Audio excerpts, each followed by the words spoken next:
पूर्वतन आईन मंत्री नरसिंह मिश्र बलांगीर सहर स्थित टाउन बालिका एवं टाउन बालक उच्च विद्यालय पहुंची सेठाकार शिक्षक कर्मचारी सहित उच्च विद्यालयर सुविधा असुविधा सबु पचारि बुझिथिले। टाउन बालिका उच्च विद्यालय जदिओ मंजूरी प्राप्त समस्त पदपी रे शिक्षक नाहांती तथापि मध्य शिक्षादान ठीक भाबरे चलिथिबा आलोचनारू जणा जायथिला। सेठारे हिंदी संस्कृत गणित एवं फिजिकल इंस्ट्रक्टर शिक्षक अभाव उपरे प्रधान शिक्षयित्री श्री मिश्रଙ୍କ दृष्टि आकर्षण करथिले।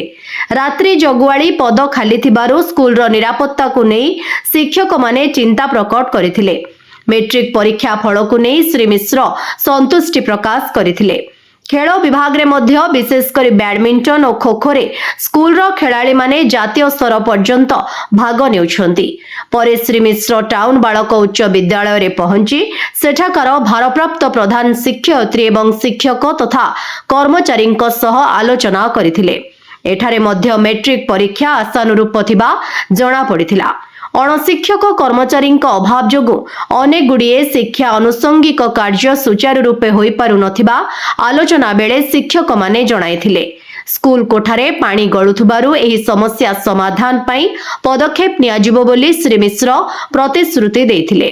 तासह खेल पड़ियारे दरकार हेउथबा ट्यूबवेल पई जनस्वास्थ्य विभाग जंत्रींक सह कथा होई बहुत शीघ्र ट्यूबवेल स्थापन पई श्री मिश्र कहिथिले।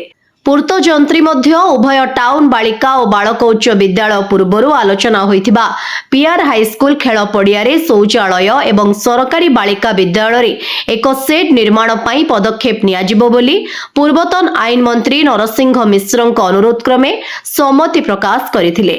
शिक्षक और अणशिक्षक कर्मचारी अभाव को नहीं शिक्षा विभाग सह से शीघ्र आलोचना करिवे बोली निज प्रतिक्रिया रे श्री मिश्र कहिसंती।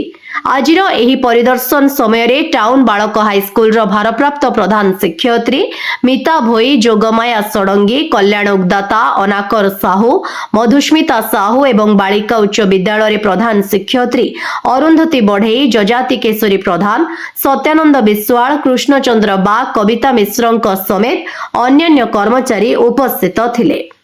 ब्यूरो रिपोर्ट स्वतंत्र वार्ता।